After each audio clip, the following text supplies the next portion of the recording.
बिस्मिल्लाहिर्रहमानिर्रहीम। दोस्तों, मलिक सिराज अहमद आपकी खिदमत में हाजिर। आज हमारे पास आपके पास दो खबरें देने के लिए। आज एक डेवलपमेंट हुई और वो ये हुई कि पाकिस्तान तहरीक इंसाफ की उम्मीदवार साबिक वज़ीर ममलिकत मोहतरमा ज़रताज गुल वज़ीर साहबा ने आज अपने जो मुकदमात थे उनके ऊपर उसकी जमानतें कराई हैं। उनकी तमाम मुकदमात के अंदर जमानत हो चुकी है। उम्मीद करते हैं कि कल से वो अपनी इलेक्शन मुहिम पर निकलेंगी। डेरा गाजी खान शहर में उनका इलेक्शन मुहिम पर निकलना एक पॉजिटिव साइन होगा पाकिस्तान तहरीक इंसाफ के वर्कर्स के लिए। उनको हौसला अफजाई मिलेगी, वो एक्टिव होंगे। और अब देखना यह है कि उनके निकलने से जो एक ग्राउंड मिली हुई थी शहर के अंदर पाकिस्तान पीपल्स पार्टी को, उसकी क्या सूरत हाल निकलती है कि यहाँ पर यकीनन उनके निकलने से सरदार दोस्त मोहम्मद खान खोसा, सरदार महमूद कादर खान लगारी, इन दोनों को कहीं ना कहीं जो है ना वो लॉस होगा। वो ये होगा कि बहुत सारे लोग जो पीटीआई से दिल बर्दाश्ता थे वो इनके साथ शमूलियत कर चुके थे और उसमें ज़्यादा हिस्सा जो है ना वो पीपल्स पार्टी की तरफ गया था, सरदार दोस्त मोहम्मद खान की तरफ, जिसमें आज एक लशारी बरादरान की भी उनके साथ शमूलियत थी। तो देखना यह है कि मोहतरमा ज़रताज गुल वज़ीर के निकलने से, कैंपेन में आने से कितना वोट उनको पीटीआई का पड़ सकता है। तो मेरा ख्याल है कि इसमें आइंदा 2-3 रोज़ के अंदर जो उनकी एक्टिविटी होगी, सियासी मुहिम होगी, उससे पता चलेगा कि किस पोर्शन के अंदर वो ज़्यादा अफेक्ट कर रही हैं और किस उम्मीदवार से उनको खतरा है कि जिसको वो एड्रेस करेंगी। तो एक बहरहाल एक कंपटीशन वाली फिजा मजीद बेहतर हो गई है और मजीद कंपटीशन होगा इसके अंदर।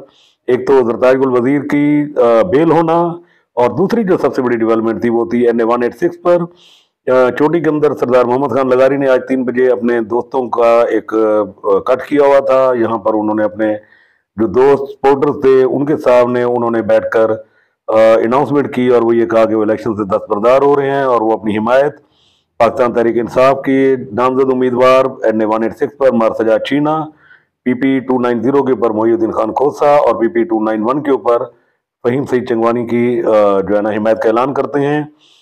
इस मौका पर उन्होंने मुख्तसर खिताब भी किया। उन्होंने कहा कि उनको ज़बरदस्ती उनसे बयान दिलवाया गया था, लेकिन यह कि उन्होंने अपने दोस्त से, जो उनके भाइयों की तरह के दोस्त है, मोने सिलाई, उनसे मुशावरत की और मुशावरत के बाद ये तय हुआ कि चूँकि उनकी तबीयत ठीक नहीं है और वाकई वो बीमार भी थे। आज मेरी उनसे मुलाकात भी हुई और हमने काफ़ी देर इकट्ठे बैठकर गुफ्तगू की, तो वो ज़्यादा देर बैठ भी नहीं सकते थे, बोलते हुए भी मुश्किल हो रही थी। तो वो चूंकि बीमार थे, वो इलेक्शन नहीं लड़ सकते थे, तो लिहाजा उन्होंने अपना पलड़ा पाकिस्तान तहरीक इंसाफ के जो उम्मीदवार थे उनके पलड़े में डाला, उनके हिस्से में डाला। देखना ये है कि NA 186 पर सरदार मोहम्मद खान लगारी के इस अनाउंसमेंट के बाद क्या मुमकिन तब्दीली आती है। जहाँ तक मेरी चोटी के अंदर मारूफ जो जर्नलिस्ट थे उनके साथ मेरी मुलाकात हुई, कुछ लोगों से मेरी मुलाकात हुई। मारूफ जर्नलिस्ट में एक हमारे रोजनामा जंग के हैं सिराज चंगवानी साहब और उसमें दूसरे रोजनामा खबरें के सीनियर जर्नलिस्ट है इकरामुल्लाह चंगवानी साहब और इस तरह दीगर काफ़ी सारे लोग थे जिनसे मैं मिला। तो मैंने उनसे इस अनाउंसमेंट के बाद जो का रद्द-ए-अमल जानना चाहा कि जी वो क्या कहते हैं। तो उसमें उन्होंने ये कहा कि यहाँ पर ऑलमोस्ट वही चेहरे आज मौजूद थे जो पाकिस्तान तहरीक इंसाफ के साथ क्लियर खड़े हुए हैं और वो इसको वोट कर रहे हैं। तो कोई अनइवन, कोई इजाफी कोई चीज़ ऐसी नहीं हुई। अब देखना यह है कि अगले कुछ दिनों के अंदर इनमें से कितने लोग जो है सरदार मोहम्मद खान के दस्तबरदार होने के बाद कितने लोग ऐसे हैं जो पीटीआई के साथ ठहरे रहते हैं या फिर वो लगारी ग्रुप की तरफ जाते हैं। तो ये चीज़ मुमकिन तौर पर आइंदा 2 से 3 रोज़ के अंदर मजीद खुलकर सामने आएगी कि इस ऐलान के बाद पीटीआई को इसका कितना फ़ायदा हुआ है।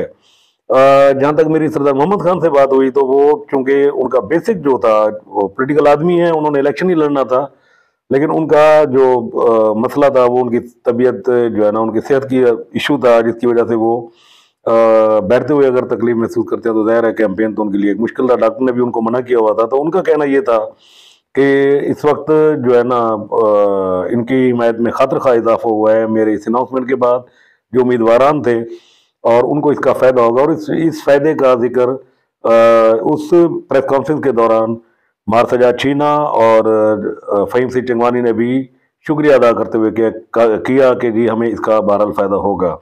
तो 2 डेवलपमेंट थी हमारे डेरा गाजी खान में। एक तो ये कि मोहतरमा ज़रताज गुल वज़ीर की इलेक्शन मुहिम के अंदर वापसी और उसके बाद देखना यह है कि पीटीआई का वोटर किस तरीके से वो अट्रैक्ट करती हैं अपनी तरफ और फिर यहाँ पर वो किसको टफ टाइम देती हैं। और दूसरा सरदार मोहम्मद खान लगारी का इलेक्शन से दस्तबरदार होना और पीटीआई की हिमायत करना। और फिर उसके बाद तीसरी जो डेवलपमेंट है वो यहाँ पर वो ये है कि मोहिउद्दीन खोसा इस प्रेस कॉन्फ्रेंस में मौजूद नहीं थे, लेकिन सरदार मोहम्मद खान ने अनाउंसमेंट में ये कहा कि जी वो मार सजाद, फ़हीम सईद चंगवानी और मोहिउद्दीन खोसा की हिमायत का ऐलान कर रहे हैं। तो इस पर खोसा सरदारों की कमी महसूस की गई। इनमें से किसी को ज़रूर मौजूद होना चाहिए था। बहरहाल उन्होंने अनाउंसमेंट उसके हक में की है। उम्मीद ये करते हैं कि शायद वो भी इसका बेनिफिट लें और सरदार मोहम्मद खान का जो ग्रुप इंटैक्ट खड़ा हुआ है उनके साथ PP 290 के ऊपर, तो हो सकता है कि उनका वोट भी उनको पड़े। डेरा गाजी खान मजमूई तौर पर इलेक्शन के बहुत करीब पहुंच चुकी है पूरी इलेक्शन मुहिम, और डेरा गाजी खान में उम्मीदवार जो हैं वो अपनी मंतकी एंड की तरफ जा रहे हैं। वो अपनी कैंपेन को अब बड़े जलसों की सूरत में लेके आए। वो छोटी छोटी कॉर्नर मीटिंग उन्होंने यहाँ पर जो है ना वो करना छोड़ दी हैं, कर रहे हैं लेकिन कम हो गई हैं। अब वो बड़े जलसों की तरफ जा रहे हैं ताकि मैक्सिमम ज़्यादा से ज़्यादा अपनी पावर का जो है ना वो शो कर सकें और लोगों को दिखा सके कि उनके साथ मैक्सिमम लोग उनके साथ हैं।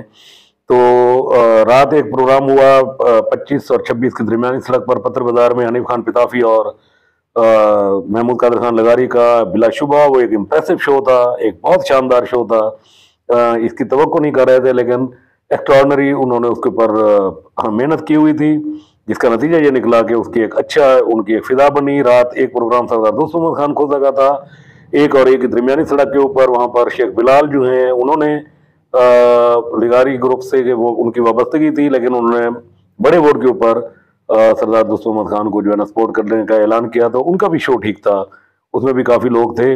लेकिन कल के दिन में जो बड़ा शो था वो बहरहाल हनीफ खान पिताफी और महमूद कादर खान लगारी का था, एक बड़ी सड़क के ऊपर एक बहुत बड़े मजमे आम के साथ।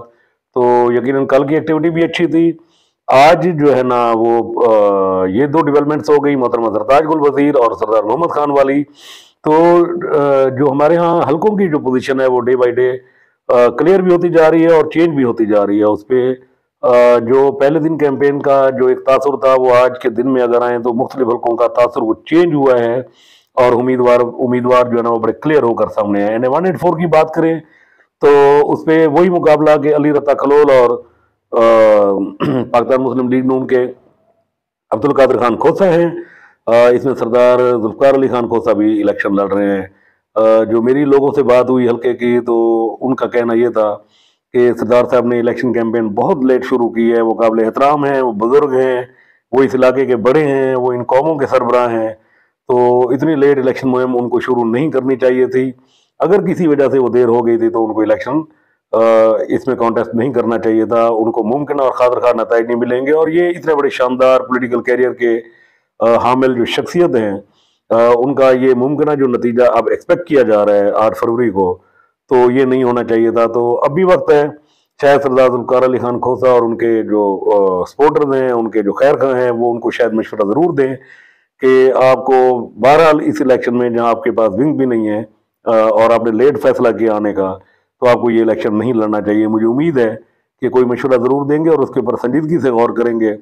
तो 184, 185, 186 पोजीशन ऑलमोस्ट क्लियर। सिर्फ 85 के ऊपर आकर ये हुआ है कि यहाँ पर मोहतरमा सरताज के आने से कंपटीशन की फिजा बनी है। 186 पर अवैस खान लगारी बदस्तूर आगे, 291 पर अहमद खान लगारी बदस्तूर आगे, 290 के ऊपर मैच पड़ सकता है सरदार अवैस लगारी का मोहिउद्दीन खोसा का, डिपेंड कर रहा है मोहम्मद खान लगारी के ग्रुप के ऊपर। और ये संजीदा भी हो सकती है बात कि इसमें बड़ी नेक टू नेक और बड़ी क्लोज फाइट एक्सपेक्ट की जा रही है। और उस पर यह है कि ये भी हो सकता है कि अनइवन कोई रिजल्ट आ जाए यहाँ पर। आज के ऐलान के बाद बहरहाल इसका ज़रूर कुछ ना कुछ वहाँ पर असर पड़ेगा। तो इंशाल्लाह दूसरे हल्कों के साथ और नई सियासी सिचुएशन के साथ कल आपकी खिदमत में दोबारा हाजिर होंगे। मेरी आपसे एक बार फिर रिक्वेस्ट है कि हमारे इस चैनल को सब्सक्राइब कीजिए, हमारी वीडियो को लाइक कीजिए, शेयर कीजिए, कमेंट कीजिए। और कोशिश ये है कि हम आपको जो डेली की पॉलिटिकल जो डेवलपमेंट्स हो रही है उसके ऊपर आपको थोड़ा सा अपडेट करते रहें, अपने व्यूज देते रहें। हो सकता है कि आप उससे इत्तफाक करें, ये भी हो सकता है कि आप उससे इत्तफाक ना करें, लेकिन पॉलिटिकल एक सिचुएशन के ऊपर इज़हार राय हमारा हक बनता है। हम आपको बता रहे हैं कि हल्के की जो लोगों का फीडबैक हमें आता है वो बेसिकली हम आपकी गोश गुजार करते हैं। तो उम्मीद है आप हमारे प्रोग्राम को पसंद करेंगे। तो इंशाल्लाह कल आपकी खिदमत में दोबारा हाजिर होंगे। तब तक के लिए इजाज़त।